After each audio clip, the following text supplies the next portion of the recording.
The dust beneath Fiona Owens's worn boots had become so familiar she could taste it in her dreams. Gritty and bitter like everything else in her life since the fever took her father 3 months ago. She stood at the edge of the sprawling ranch, staring at the two-story house with its wraparound porch, her hands trembling as she clutched the letter of introduction from the general store owner. Knowing full well it wouldn't be enough, but having nowhere else to turn in all of Kelton, Utah. The year was 1884, and the summer heat shimmered off the red earth in waves that made the horizon dance. Fiona had walked 4 miles from town, her only dress clinging to her back with perspiration, her dark hair escaping its pins to stick to her neck. She had spent the last of her money on her father's burial, sold everything they owned except the clothes on her back, and now stood before the largest cattle operation in Box Elder County with nothing but desperation and pride warring in her chest. She forced her feet to move toward the main house, past corrals where horses whinnied and stamped, past a barn that looked bigger than the entire boarding house where she had been staying on credit she could never repay. Cowboys worked in the distance, their figures small against the vast landscape of scrub brush and cattle. Everything about this place spoke of success, of a man who had built something real from the harsh Utah territory. The door opened before she could knock, and Fiona found herself staring up at the tallest man she had ever seen. Xavier Whitmore stood at least 6'3", with shoulders that filled the door frame and hands that looked like they could break a man in half. His dark hair was slightly too long, curling at his collar, and his jaw was covered in several days' worth of stubble. But it was his eyes that made her breath catch, pale blue like the sky before a storm, assessing her with an intensity that made her want to look away. "Help you." His voice was deep, rough from shouting orders across open range. "Mr. Whitmore, my name is Fiona Owens. Samuel at the general store said you might be looking for help with the house, cooking and cleaning and such." She held out the letter with a hand that shook despite her best efforts to steady it. "I am a hard worker, sir. I can cook, clean, mend, and I learn fast. I will work for room and board and whatever wage you think fair." Xavier took the letter but did not read it, his eyes never leaving her face. "You are Sam Owens's daughter." It was not a question, but she nodded anyway. "Yes, sir. He passed in April. I know. I was at the funeral." He folded the letter and handed it back to her. "I do not need a housekeeper, Miss Owens." The words hit her like a physical blow. Fiona had prepared herself for negotiation, for having to prove herself, but not for outright rejection before she even got through the door. "Please, Mr. Whitmore, I will work harder than anyone you have ever hired. I can start today, right now. You would not even have to pay me for the first month, just let me prove what I can do." "I said I do not need a housekeeper." Xavier stepped out onto the porch, and Fiona had to tilt her head back to maintain eye contact. "But I could use a partner." She blinked, certain she had misheard. "I am sorry, what? A partner?" "Not a servant to cook my meals and wash my floors. I need someone who can work cattle, mend fence, break horses when necessary, keep books, handle suppliers, and run this operation when I am out on the range." He crossed his arms over his chest, and Fiona could see the muscle beneath his work shirt, the evidence of years of hard labor. "Can you do that?" She faltered, her mind racing. "I have never worked cattle before." "That is honest, at least." Something that might have been approval flickered in his eyes. Most people would have lied, said they could do anything for a job.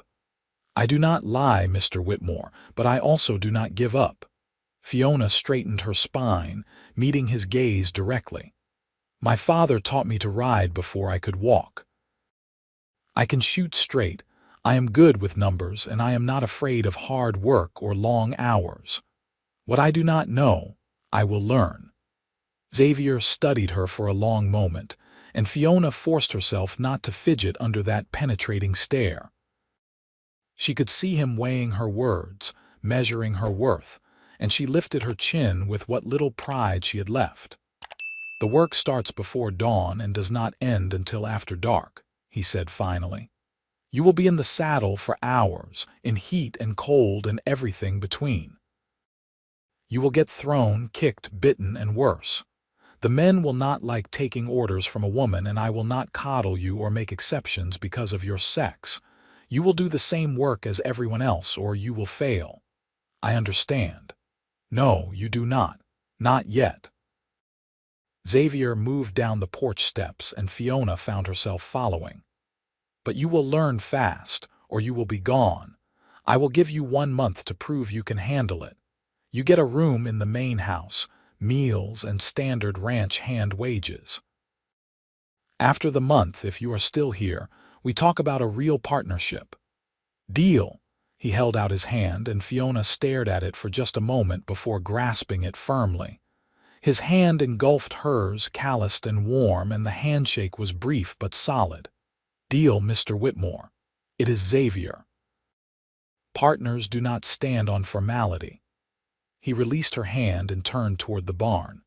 "Get yourself settled in the house. Second door on the left upstairs.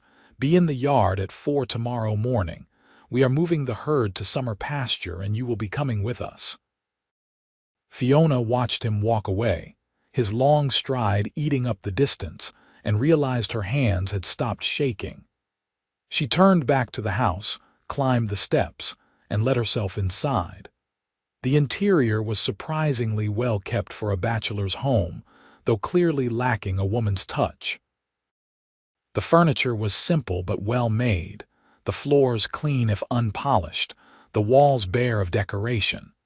She found the room he had indicated and stood in the doorway, taking in the narrow bed with its clean quilt, the simple dresser, the window that looked out over the ranch yard. It was more than she had dared hope for, and less than she needed to prove herself worthy of. Fiona set her few belongings on the bed and moved to the window, watching Xavier's tall figure as he disappeared into the barn. She had 1 month to become the partner he needed, to prove she was more than a desperate woman begging for charity. The challenge should have terrified her, but instead, Fiona felt the first spark of hope she had experienced since her father's death. This was a chance, perhaps her only one, and she would not waste it. That night she barely slept, her mind too full of everything she needed to learn, all the ways she could fail. When the clock downstairs chimed 3, Fiona was already awake, dressing in her father's old work clothes that she had kept, tucking her hair under a hat. She made her way downstairs in the darkness and out to the yard, where lanterns were being lit and men were gathering. Xavier appeared from the barn leading 2 saddled horses, and Fiona felt her stomach drop when she saw the larger of the 2. It was a massive bay gelding with a white blaze, at least 16 hands, with an intelligent eye and restless energy evident in every movement. "This is Red," Xavier said, handing her the reins. "He is smart, fast, and will test you every chance he gets. Do not let him think he is in charge." Fiona took the reins, running her hand down the horse's neck. Red turned his head to sniff her, his nostrils flaring, and she spoke softly to him before mounting. The horse danced sideways, and she tightened the reins, settling her weight in the saddle. Red tossed his head but settled, and Fiona caught Xavier watching her with that same assessing look.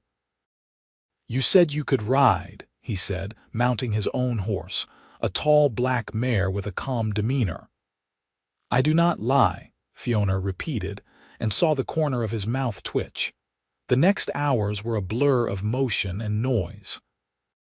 20 cowboys rode out with them, moving hundreds of cattle through the pre-dawn darkness and into the rising sun.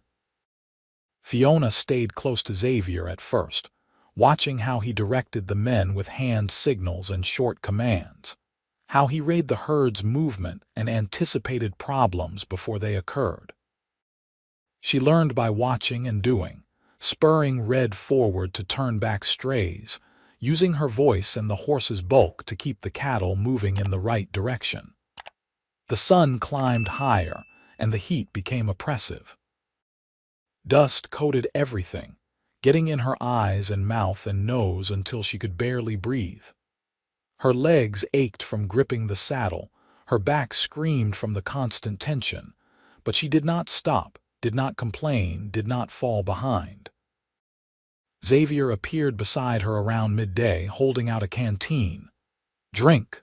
Fiona took it gratefully, the water warm but wet, washing some of the dust from her throat. "Thank you. You are doing better than I expected." He took the canteen back and drank deeply. Most people would have quit by now. "The day is not over yet," she said, and he actually smiled, transforming his stern face into something almost handsome. "No, it is not." They pushed on, and Fiona discovered muscles she did not know she had, every one of them screaming by the time Xavier finally called a halt as the sun began its descent. The cattle were in their summer pasture, a broad valley with good grass and a creek running through it. The cowboys were setting up a temporary camp, and Fiona slid from Red's back, her legs nearly giving out when her feet hit the ground.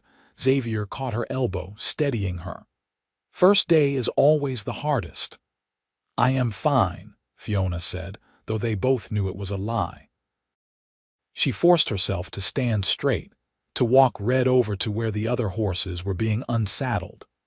Her hands fumbled with the girth, her fingers clumsy with exhaustion, but she got the saddle off and rubbed Red down with handfuls of grass before letting him drink from the creek.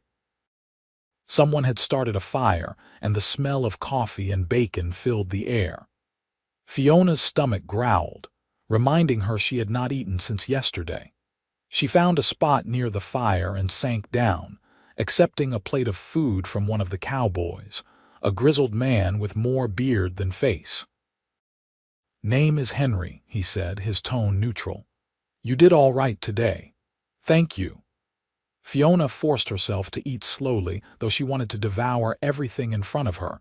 Xavier settled beside her, his own plate piled high. "We will be here 3 days, making sure the herd settles and the fence line is secure. Then back to the main ranch." "What happens then?" Fiona asked. "Then we start on everything else that keeps a ranch running. Breaking horses, mending equipment, checking the books, negotiating with buyers." He glanced at her. "Think you can handle it?" "I know I can." He nodded, as if she had passed some test, and they ate in companionable silence while the other men talked and joked around them. Fiona noticed how they deferred to Xavier, how his quiet authority commanded respect without demanding it. She also noticed how they watched her, some with curiosity, some with skepticism, a few with outright hostility. That night, she slept on the hard ground wrapped in a bedroll, and woke before dawn to do it all over again. The second day was worse than the first, her body rebelling against every movement, but she gritted her teeth and pushed through. The third day was marginally better, and by the fourth day when they rode back to the main ranch, Fiona felt as if she might actually survive this. Xavier seemed pleased with her progress, though he said little. He showed her how to check the ranch books, the careful accounting of expenses and profits, the contracts with buyers in Salt Lake City and as far east as Wyoming. Fiona had always been good with numbers, and she caught on quickly, asking questions when she did not understand, taking notes in a ledger Xavier provided. "Your father was a smart man," Xavier said one evening as they worked through the books in his office. "He talked about you sometimes when he came to town, said you had a head for business." Fiona looked up surprised. "You knew him, some." "He bought supplies from the same distributor I use. We talked now and then." Xavier leaned back in his chair, studying her. "He was proud of you. Said you were wasted waiting tables at the boarding house." The words made her throat tight. "He wanted me to have more, He worked himself to death trying to save enough to send me east to a proper school. Is that what you want, to go east? Fiona considered the question, really thought about it for the first time in months. I thought so once. Now I am not so sure. There is something about this land, harsh as it is. It gets in your blood, that it does. Xavier's expression was unreadable. The East has its charms, I suppose. Civilization and culture and all that. But out here, a person can build something real, something that lasts. Is that what you are doing? Building something that lasts, trying to. He stood, moving to the window that overlooked the ranch yard.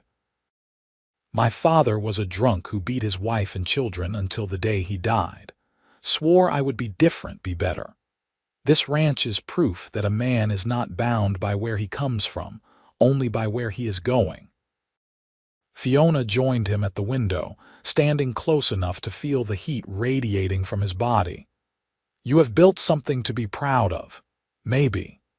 He looked down at her, and Fiona felt her breath catch at the intensity in his eyes. Or maybe I have just been going through the motions, waiting for something to make it all mean something more. The moment stretched between them, charged with something Fiona could not quite name. Then Xavier stepped back, breaking the spell, and cleared his throat. It is late. You should get some rest. We are breaking horses tomorrow.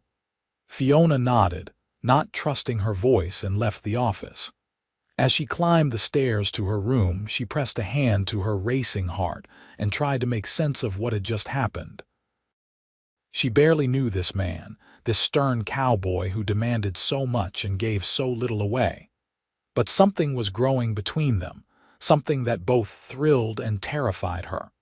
The next weeks fell into a rhythm. Fiona worked alongside Xavier and the ranch hands from before dawn until after dark, learning every aspect of the operation. She broke her first horse, a spirited mare that threw her twice before Fiona finally stayed on, earning grudging respect from the men. She learned to doctor sick cattle, to mend fence in the blazing sun, to negotiate with suppliers who tried to cheat them.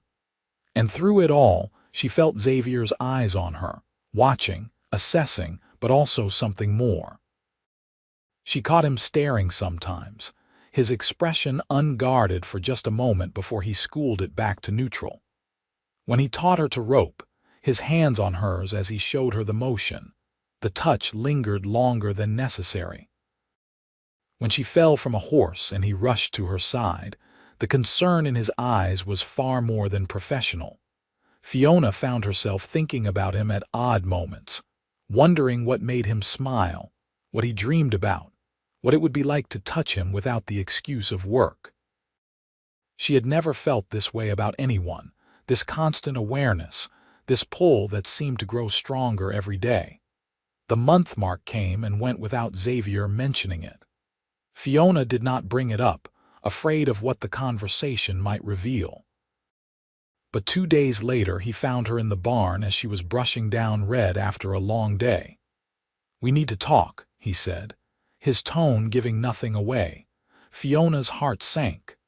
This was it, the moment when he told her she had not measured up, that the partnership was not going to work. She set down the brush and turned to face him, lifting her chin. "All right." Xavier leaned against the stall door, his arms crossed. "You have been here 5 weeks now. Yes, you have worked harder than half my men. You have learned fast, taken every challenge I have thrown at you and kept coming back for more." He paused and Fiona held her breath. "I want to make the partnership official. Equal share of the profits, equal say in decisions, your name on the deed alongside mine, if you want it." The relief was so strong it made her dizzy. "Yes, yes, of course I want it. There is something else."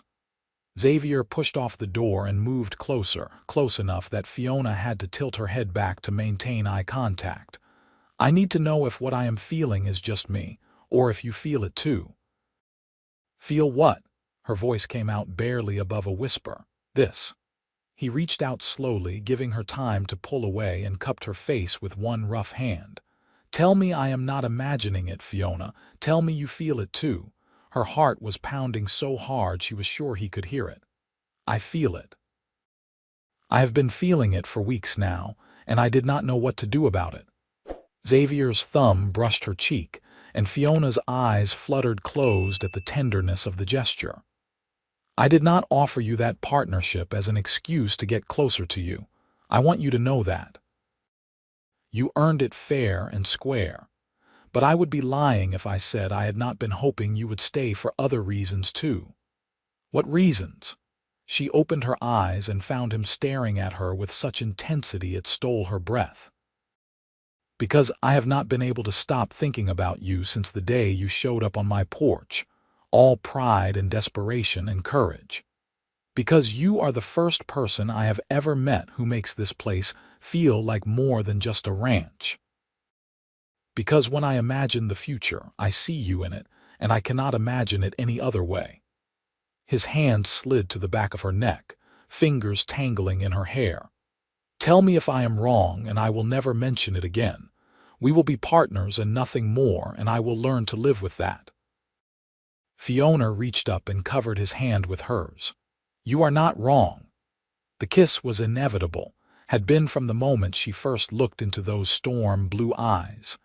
Xavier bent his head, and Fiona rose on her toes to meet him halfway. His lips were softer than she expected, gentle despite his size and strength, asking rather than demanding. She melted into him, her hands fisting in his shirt, and felt his arm come around her waist, pulling her closer. When they finally broke apart, both breathing hard, Xavier rested his forehead against hers. "I am not good with words, Fiona. I do not know how to tell you all the things I am feeling. But I promise you this. If you will have me, I will spend every day proving that you made the right choice. I do not need pretty words." She smiled up at him, joy bubbling up in her chest. "I just need you exactly as you are." He kissed her again, deeper this time, and Fiona felt the last of her walls crumbling.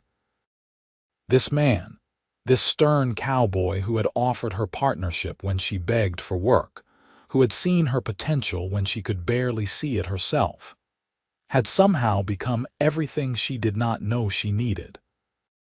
They stood in the barn as the sun set outside, wrapped in each other's arms, and Fiona knew her life had changed irrevocably.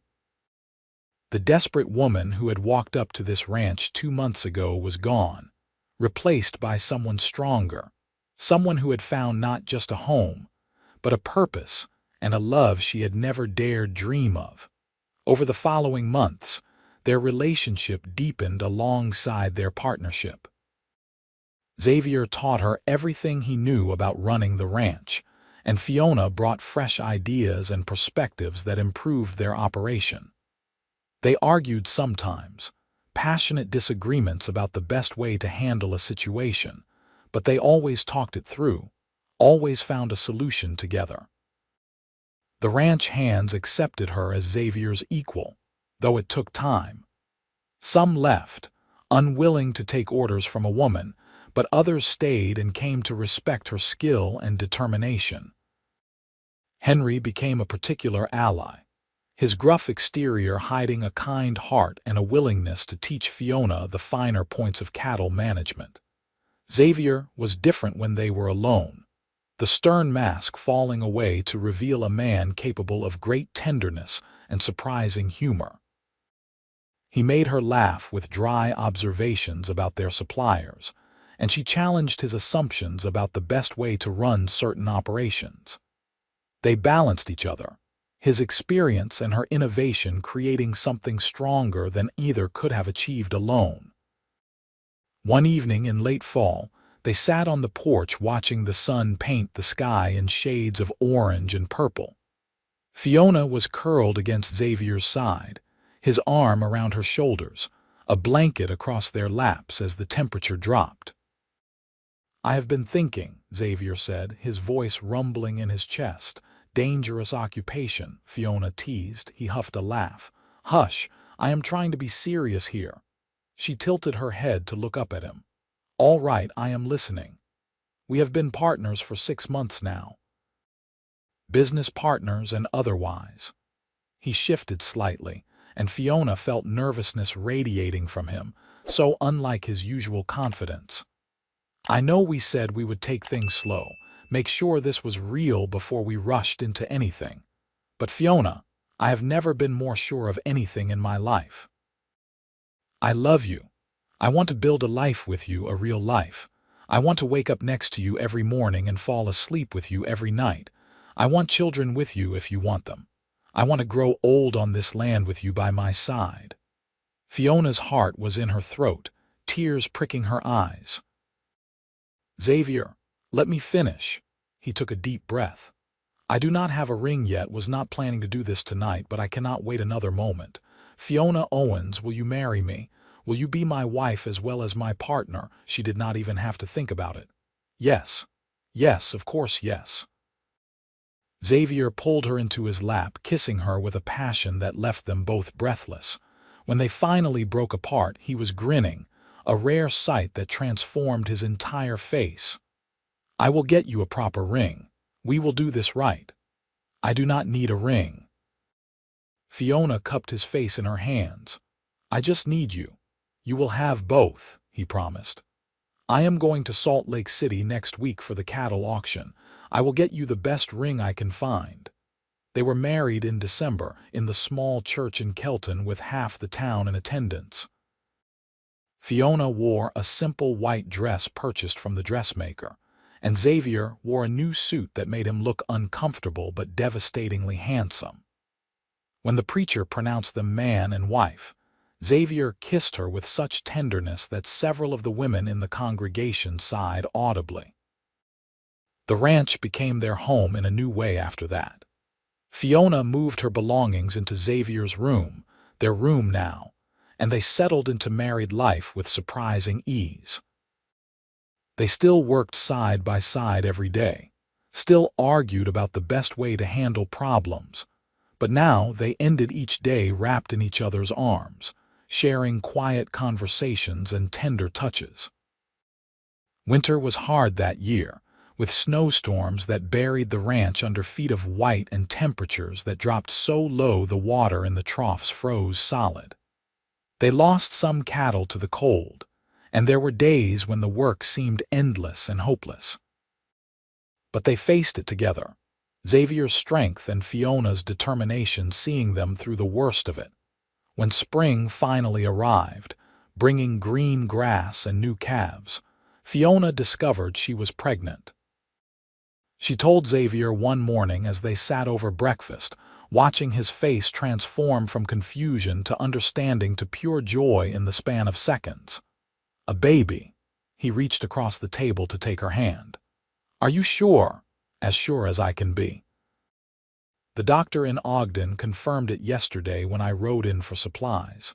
She squeezed his fingers. "Are you happy?" "Happy."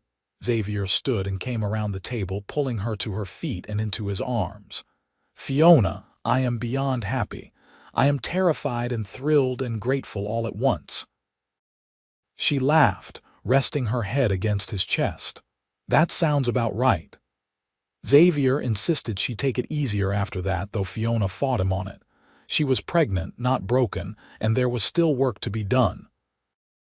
They compromised, Fiona handling more of the administrative work and less of the physical labor as her belly grew. Xavier was attentive to the point of being overbearing, constantly asking if she was all right, if she needed anything, if she should be resting.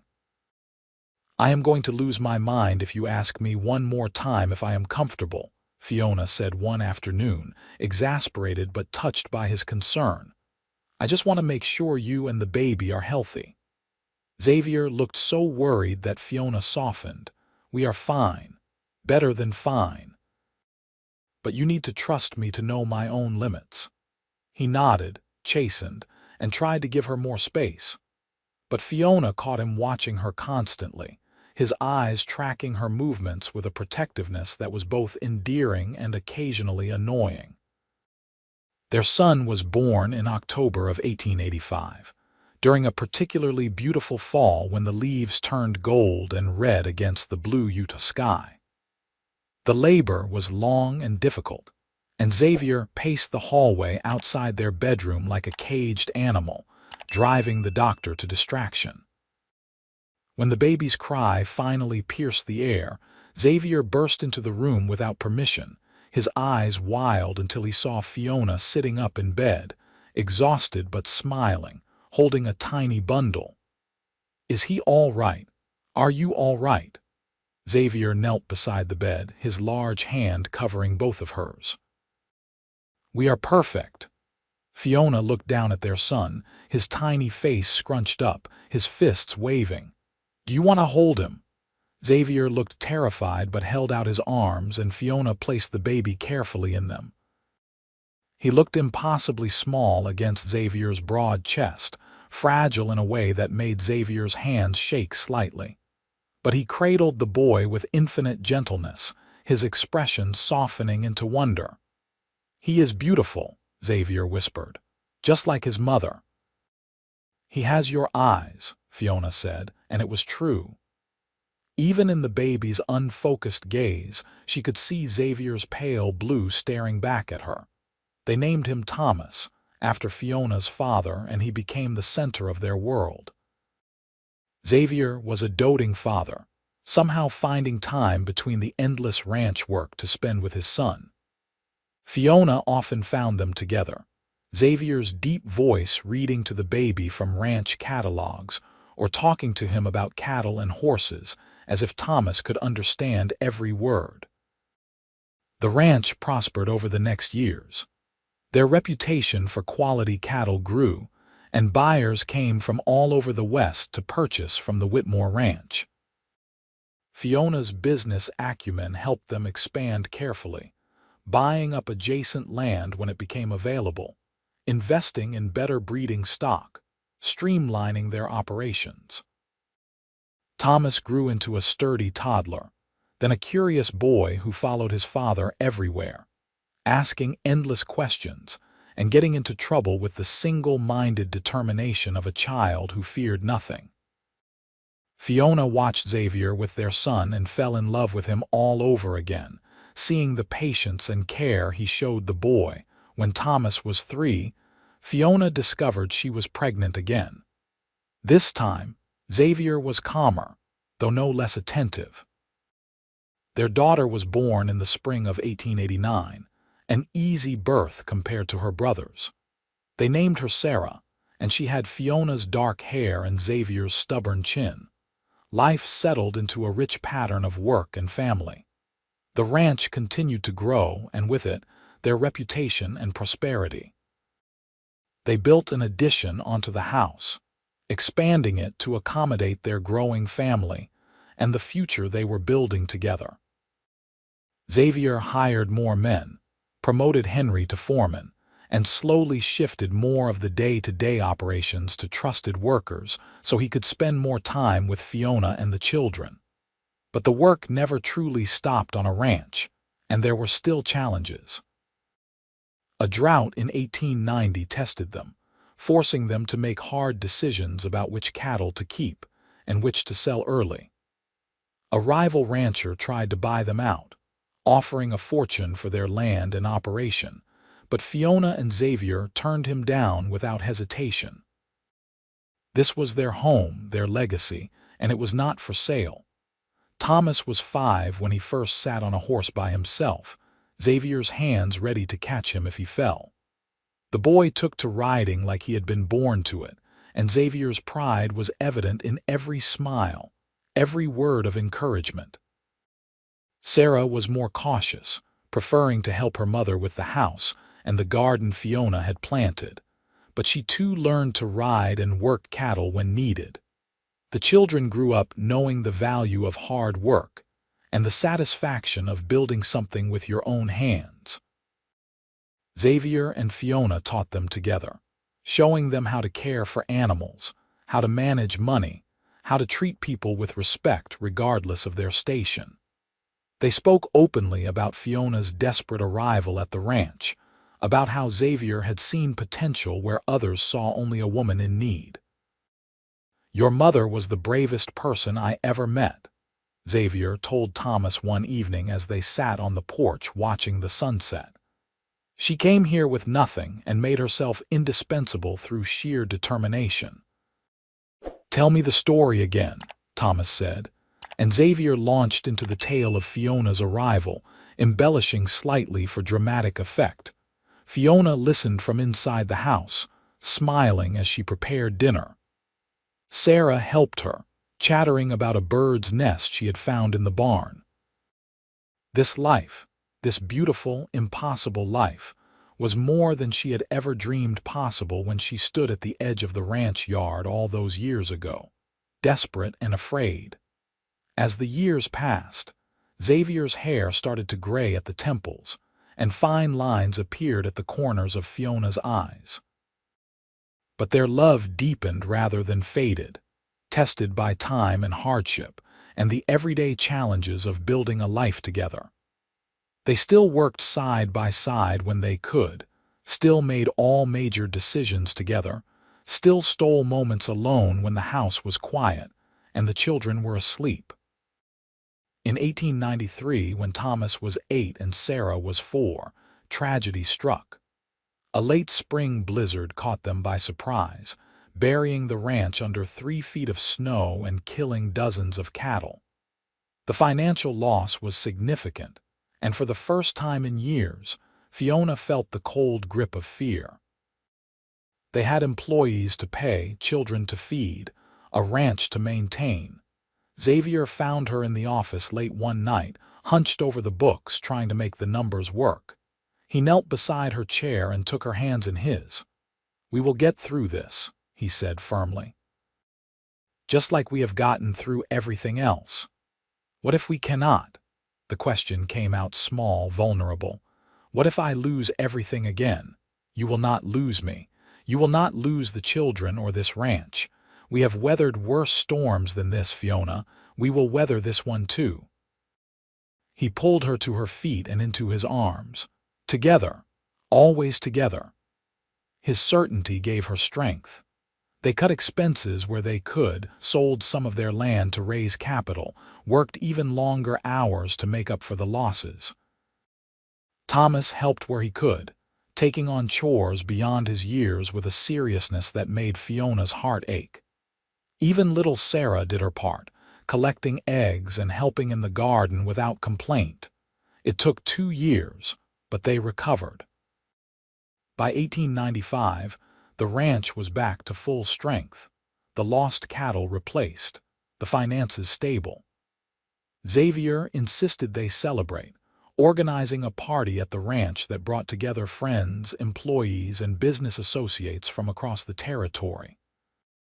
As Fiona stood on the porch watching the festivities, Xavier came up behind her and wrapped his arms around her waist, pulling her back against his chest. "Remember when you first came here," he said softly, his breath warm against her ear. "You were so small and fierce, begging for work. I remember you scaring me half to death with your talk of partnership." Fiona leaned into him. "I thought you were insane. Maybe I was, but it was the best decision I ever made." He kissed the side of her neck. "You made this ranch what it is, Fiona. You made me who I am." She turned in his arms, looking up at him. "We made it together. That is what partners do." "Partners," he agreed and kissed her, long and deep, uncaring of who might see.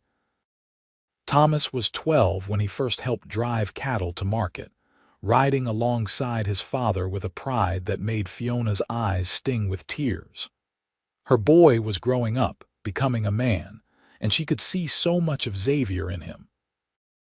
The same quiet strength, the same innate leadership, the same kindness beneath a stern exterior. Sarah was 8 and already showing signs of her mother's head for business. She kept careful records of the chicken's egg production and sold the extras in town, saving her money in a jar she hid in her room. Fiona caught Xavier watching their daughter sometimes with bemused wonder, as if he could not quite believe he had helped create something so perfect. In 1897, Utah celebrated its first full year as a state rather than a territory. The celebration in Kelton was grand, with speeches and dancing and fireworks that lit up the night sky. Xavier and Fiona attended with their children, and as they stood watching the fireworks explode overhead, Xavier pulled Fiona close. 13 years, he said. 13 years since you walked onto my ranch and changed my life. Our ranch, Fiona corrected, and you changed mine just as much. He smiled, that rare, full smile that still made her heart skip. Our ranch, our life, our family, everything I never knew I needed until you. The children grew, the ranch prospered, and the years flowed by like water. There were challenges still, of course. A hard winter here, a difficult calving season there, the endless small crises that came with ranching. But Xavier and Fiona faced them all together, their partnership stronger than ever. Thomas was 15 when he started talking about the future, about taking over the ranch someday. Xavier listened with pride and carefully began teaching him the more complex aspects of ranch management. Sarah was 11 and declared she wanted to be a veterinarian, a bold ambition for a girl in 1899. But Fiona encouraged her, seeing her own younger self in her daughter's determination. They added more employees as the ranch continued to expand, and Xavier finally stepped back from some of the day-to-day operations, trusting his foreman and his son to handle things. He and Fiona took more time together, riding out to the far corners of their land, revisiting the places where their love had grown. One afternoon, they rode to the summer pasture where they had taken the herd that first week Fiona worked at the ranch. They dismounted and sat on a fallen log, watching the cattle graze in the distance. I was so scared that day, Fiona said, memories washing over her. Scared I would fail, scared I would let you down, scared I was not strong enough. You were the strongest person there, Xavier said. You just did not know it yet.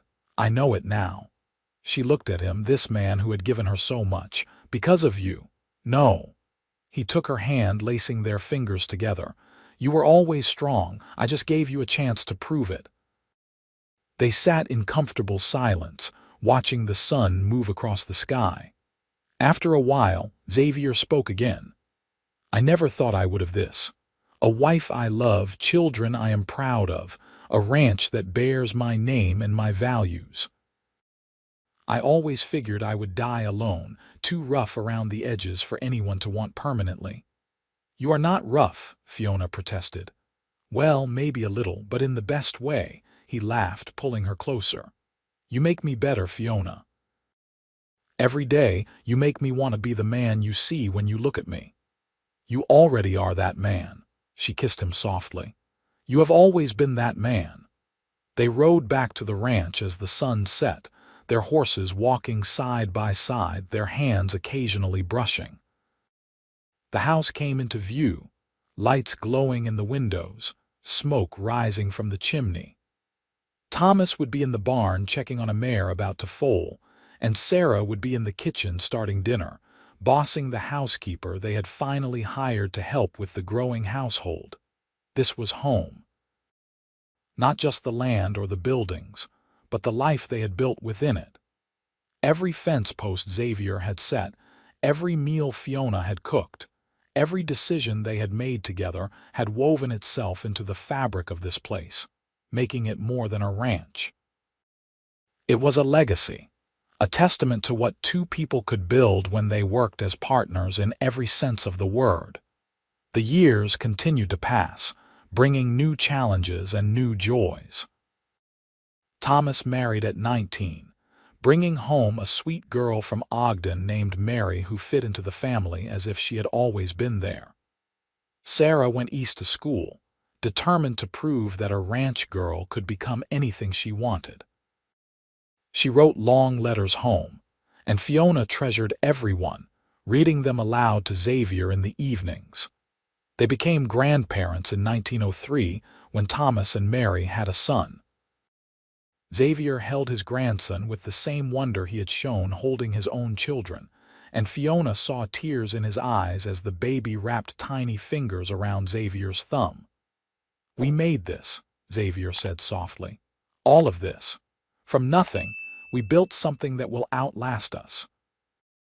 "You sound old," Fiona teased, though she was 51 now and feeling the years herself. "I am old." But he said it with satisfaction, not regret. Old and happy and grateful for every moment. Sarah returned from school 3 years later, having completed her studies.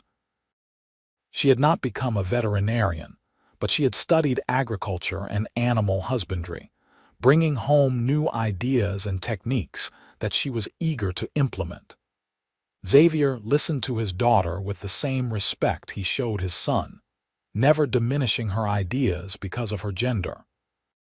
"Your mother taught me that women could do anything men could do," he told Sarah, "and often better.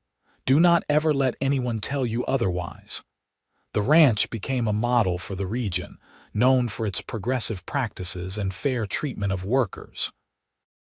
Other ranchers came to see how Xavier and Fiona ran their operation, and Fiona taught what she knew freely, believing that rising tides lifted all boats. In 1908, when Fiona was 56 and Xavier 60, they decided to step back from active management entirely, turning the operation over to Thomas and Sarah, who had become partners in running the place. Xavier and Fiona kept their ownership and advisory roles, but the daily work fell to the younger generation. It was strange at first, having so much free time.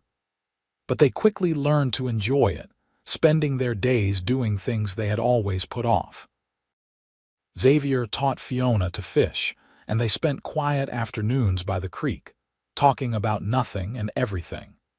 Fiona convinced Xavier to attend the opera in Salt Lake City, and though he grumbled about wearing formal clothes, he secretly enjoyed the spectacle. They traveled some, visiting Sarah in town and Thomas on the ranch, spending time with their growing collection of grandchildren. Thomas and Mary had 3 children by then, and Sarah had married a doctor and had 2 of her own. Xavier and Fiona were surrounded by family, by love, by the fruits of the life they had built together. One evening, as they sat on their porch watching the sunset, the same porch where so much of their life had unfolded, Xavier took Fiona's hand. "You ever regret it?" he asked. "Walking away from a chance at a different life. You could have gone east, could have married some city man and lived in comfort and refinement." Fiona looked at him, at the lines on his face that she had watched appear one by one, at the gray hair she had seen slowly replace the dark, at the hands that had held her and their children and built an empire from dust and determination. "Never," she said firmly. "Not for a single moment. This life, this wild, hard, beautiful life, is exactly what I was meant to have. And you are exactly who I was meant to have it with." Xavier lifted her hand and kissed it, a gesture that had become habit over their 24 years of marriage but never lost its meaning. "I am a lucky man, Fiona Whitmore." "Lucky," she laughed. "I begged for work at your ranch and you said you needed a partner, not a servant. That was not luck. That was you seeing something in me that I could not see in myself. That was you being brave enough to offer me something I did not even know to ask for." "Then we were both brave," Xavier said, "and both lucky, and both exactly where we belong." They sat together as the sun painted the sky in brilliant colors, their hands linked, their lives intertwined so completely that neither could remember a time when they had been separate people. The ranch spread out before them, thousands of acres of land they had worked and improved and loved. The house behind them held the sounds of family, of Thomas and Mary visiting with the children, of laughter and life and continuity. As the stars began to appear in the darkening sky, Fiona leaned her head on Xavier's shoulder, feeling the steady rise and fall of his breathing, the warmth of his body, the solid presence of him beside her. "Thank you," she said softly. "For what? For seeing me. For believing in me. For loving me." Xavier turned and kissed the top of her head. "Thank you for having the courage to ask for work and the strength to accept partnership. Thank you for building this life with me. Thank you for every day of the past 24 years." They stayed on the porch long after the sun set, talking quietly about their memories, their children, their hopes for the grandchildren. They spoke of plans for the future, things they still wanted to see and do. They reminisced about that first day, about Fiona's arrival and Xavier's unexpected offer, about the moment in the barn when everything changed between them. "I knew then," Xavier said. "When I first saw you standing there, all fierce determination despite being terrified. I knew you were going to change everything." "I thought you were going to send me away," Fiona admitted. "I was so sure you would say no. Saying yes was the easiest thing I ever did." He pulled her closer. "And marrying you was the smartest." The night deepened around them, and eventually they went inside, climbing the stairs to the bedroom they had shared for so long.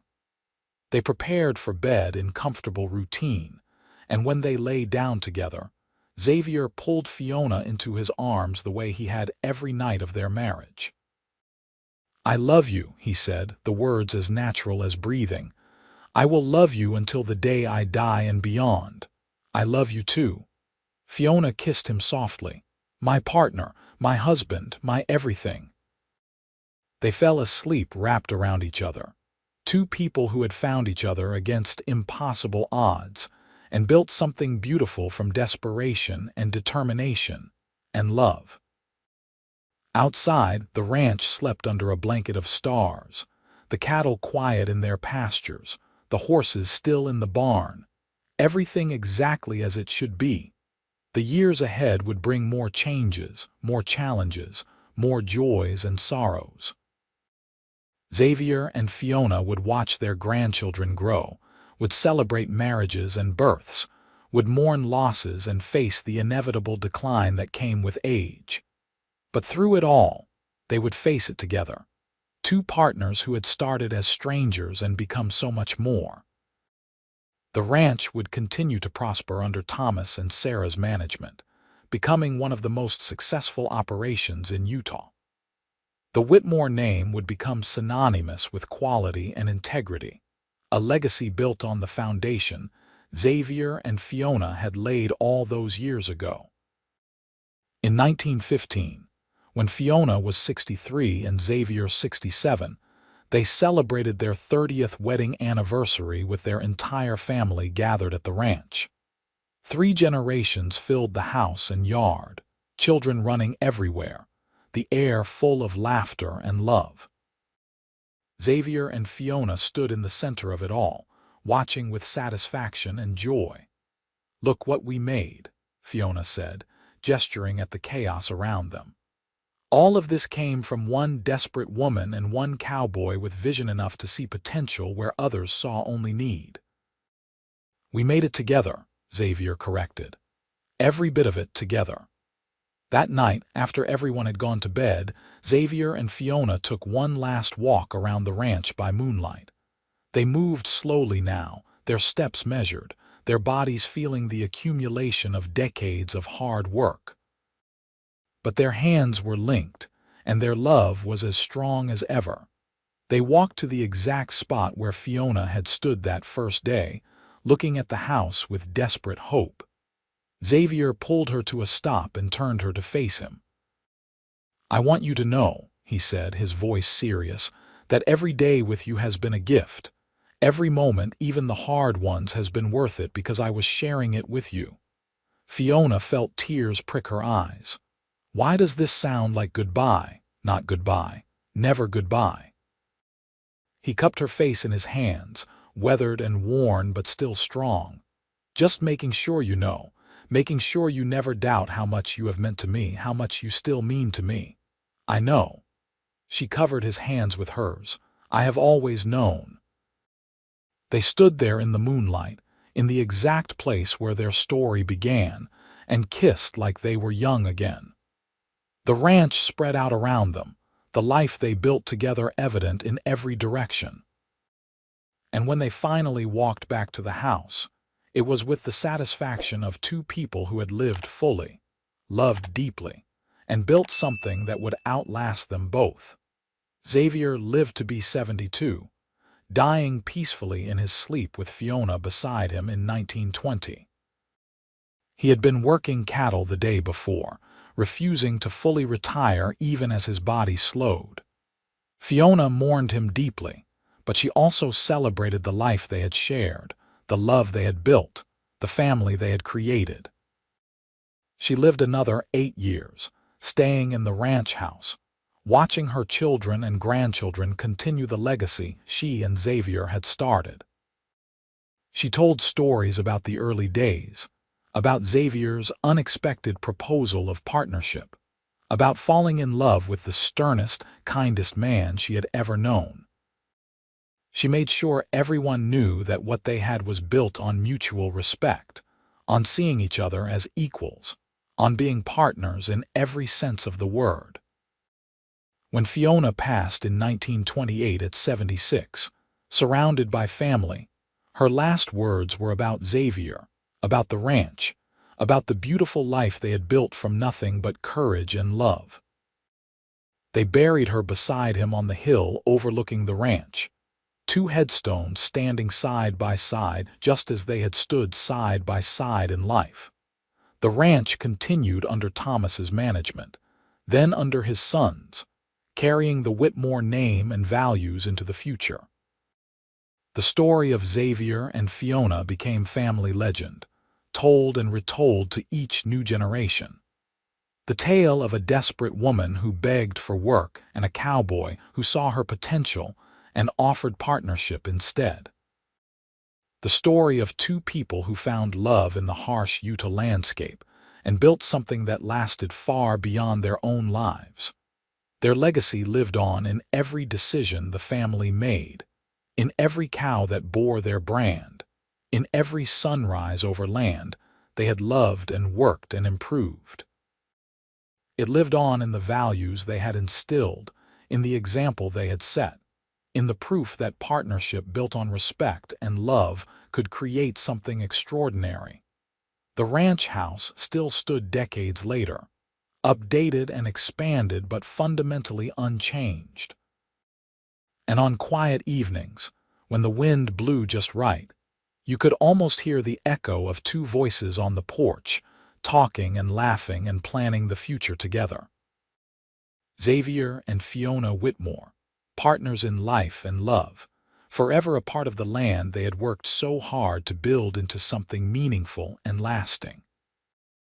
Their story was one of courage and vision, of seeing potential where others saw only need, of building partnership before romance, and finding that the foundation of respect and equality made love all the stronger.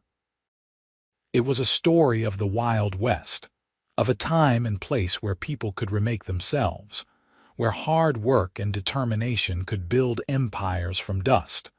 But more than anything, it was a love story. A story of two people who found each other against impossible odds and chose each other every single day after. A story of partnership in its truest sense, of facing life together as equals, of building something greater than either could have achieved alone. It was a story that began with a desperate plea for work and a cowboy's unexpected response, and it became a legend that lasted generations, a testament to the power of seeing potential, taking chances, and building love on the foundation of mutual respect and partnership.